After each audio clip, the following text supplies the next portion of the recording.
You're in the trenches with Dave Lapham, brought to you by First Star Logistics. And we catch up with Ted Karras for our last call. We have some fun with Ted Karras. We're 10 little topics, subject matters that he has to instantaneously and spontaneously react to, and he has fun with it. And I think you're going to enjoy Ted Karras.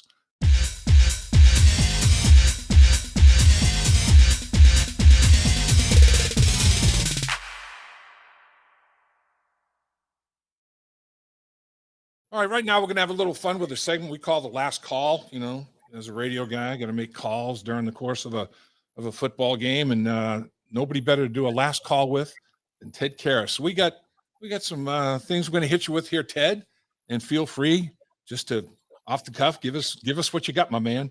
All right. Player you always looked up to growing up. Who's the guy, Ted? Olin Kreutz, Chicago Bears center, early 2000s. Yeah, I thought he was awesome. That's very interesting. You liked everything about his play. Did you know much about him as an? I knew I think he went to Hawaii, I believe. I thought that was interesting. I grew up. I loved the Bears growing up, so yeah. I was all in. Yeah, Jim Miller, Marty Booker. Yeah, there you go. Olin Kreutz. I bet you he's going to be excited to hear that. That's pretty cool. All right, the offensive lineman you think is underrated or doesn't get the attention they deserve in the National Football League? Maybe not necessarily just one guy, not just a guy, but is there a guy or two or three? I got to go Jonah Williams. I think he's going to have a spectacular season, and I'm glad he's going to be on our left flank. I think he's a guy that is a spectacular player and is going to show everyone this year. What do you like about him most, Ted?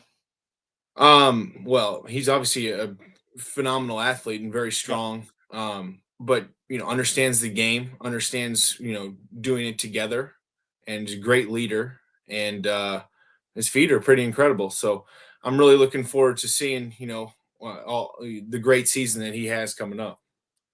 I don't think I've ever seen bigger feet move more smoothly than his. I mean, he's very smooth. He's very smooth. I'm jealous. I try to emulate him because I'm like, wow, that looked so much smoother than mine rep. and he's at least a 15er now. He's got yeah. He might be like a 7. He might be like a 17. That's what I thought. I thought he was like something crazy like that, like a 16 or a 17 or something like that. And he can pick him up and put him down, man. So I'm excited to play with him.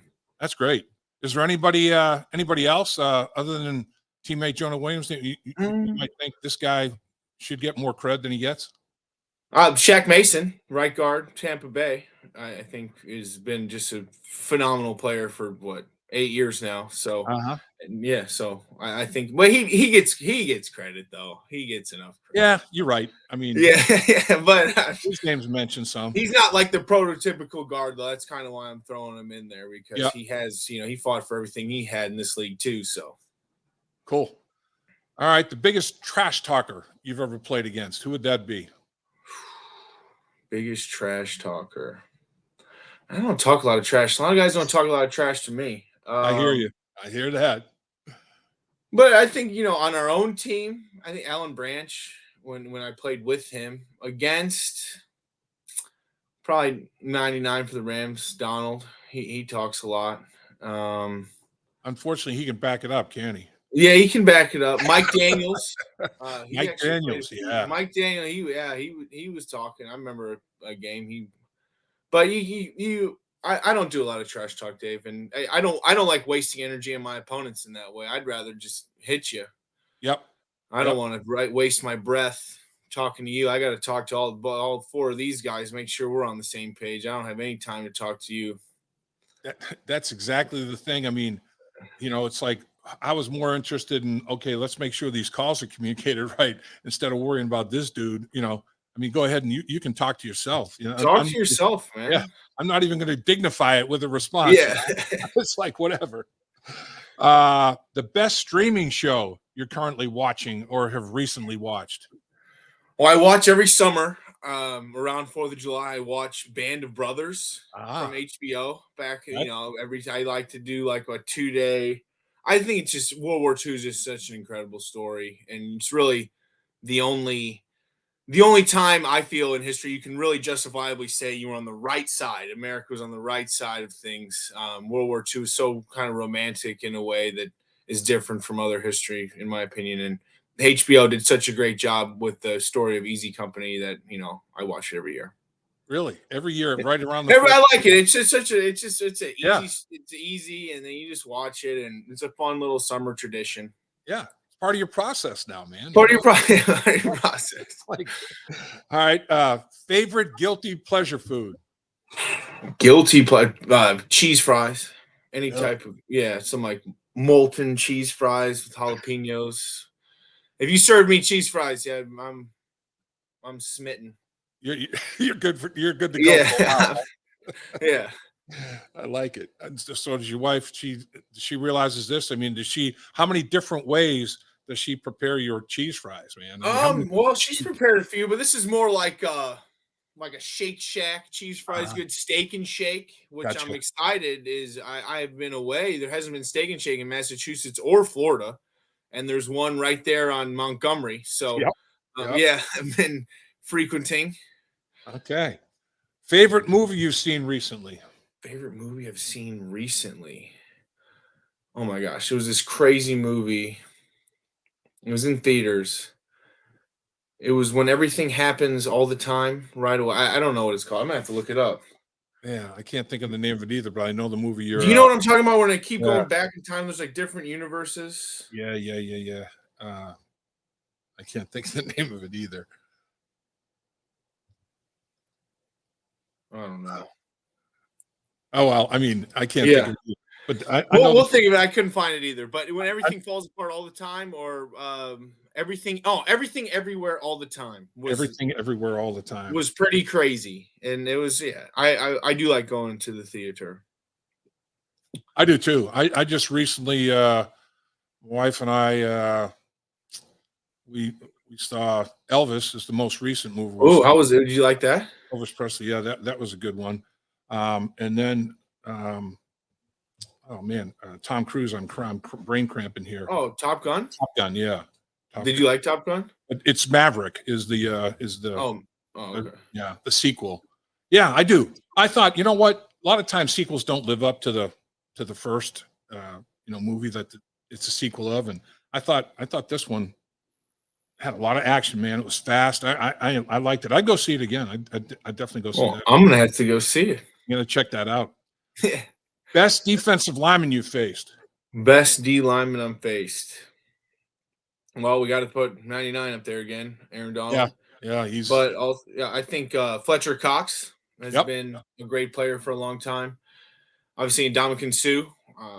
And then I would say from my own team in practice, I haven't played against him in a game, and I don't think we don't play Detroit. But Trey Flowers, out of New England and Detroit, I thought was a really unique challenge to play against, an interior D line wise. Extremely versatile, isn't he? I mean, Versatile, very long, and yeah, strong, and yeah. just yeah, good player. Huh. Favorite funniest moment from Bill Belichick that you can remember? Because I mean, a lot of people that know Bill Belichick well say this guy is he's funny now. He's got a sense of humor. So is there? And I know in a lot of times in the scenarios that you're with Bill Belichick, it's not time to be funny. There's no humor involved there. He's all business all the time. But have you ever had him in a more casual setting where it's like that's pretty funny, man? Oh, he's hilarious. Yeah, Actually, that's what I've he heard. makes a lot of weird comments, and Really? what's funny about Bill is that if it's not you who's getting singled out, and it's very funny, but when it's you, it's mortifying. You're scared for not only for your peers' opinions and his opinion, but also your livelihood. The way he really piles it on, but sometimes he's very obvious that he is joking, kind of. Right. And just any type of monologue on a player usually end up being pretty funny. But if it wasn't, if he was going down the line though, you weren't daring laughing early until you knew you were safe. I remember Paul Brown, my first head coach, would get up at the front of the classroom with a clipboard with all of his notes, having watched the game film, and it was like, man, don't don't have your name on that list. No, you don't want to be on the clipboard. No, when you get attacked, when you get singled out, it's like, man, grown men would have armpits down to their waist. He just you just didn't want to be singled out like that. I mean, It No. was embarrassing. It was devastating.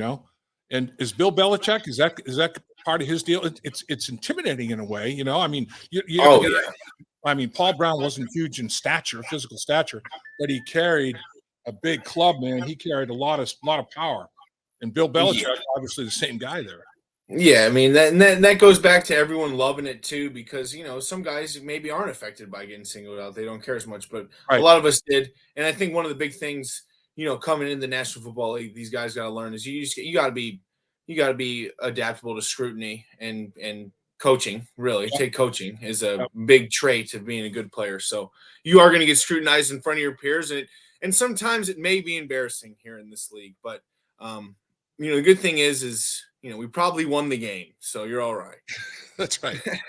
And the most important thing is, how do you respond? How do you respond? Yeah, no repeat errors, no repeat misses. Right. Exactly. And then finally, and appreciate you carving time for our last call here too, as well, Ted. What can Bengal fans expect from Ted Karras during the 2022 season? I'm a very hard worker. A guy who's going to be on his game. And a guy who'll connect to you. If you ever see me around, say hello. I'll say what's up. The city of Cincinnati has been great, but going to work my hardest, to be prepared week in and week out, and to put up the best performance possible, and hopefully add to winning a lot of games this year is our goal. So, expectations are always a weird thing going into a season, but you certainly can expect my very best, and I'm very much looking forward to being more a part of the community, and bringing some energy and W's down to the Ohio River bank.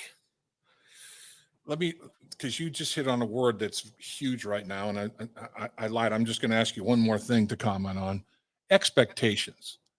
Everybody talks about running it back. Everybody's like, okay, the Bengals, how are they going to repeat as division champs? How are they going to repeat as AFC champs? How do they get back to the Super Bowl and win it? What was the key to success from the New England Patriots standpoint in that regard? Handling expectations. Once you arrive, there's no seat at the top of the ladder of success.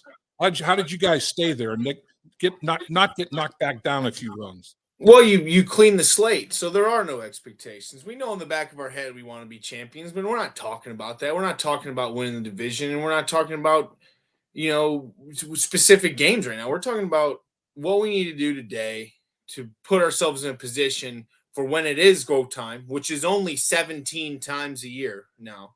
Nothing matters other than those 17 times. I mean, obviously stuff does matter, but what can we do today to put ourselves in a position to put the absolute most confident, best performance out on Sunday? And that's it. And then we try to do it again. Ted Karras, you're a great football player, and you're a great example of what the Bengals are talking about with respect to building their culture. Thanks for taking time. At First Star Logistics, we're a very strict company that really puts the pressure on our employees.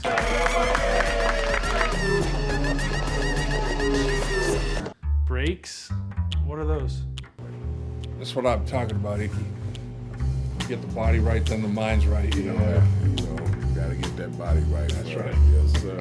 Become a star with a chance to earn the highest commission percentages in the industry as a freight broker agent. Check out firststarlogistics.com.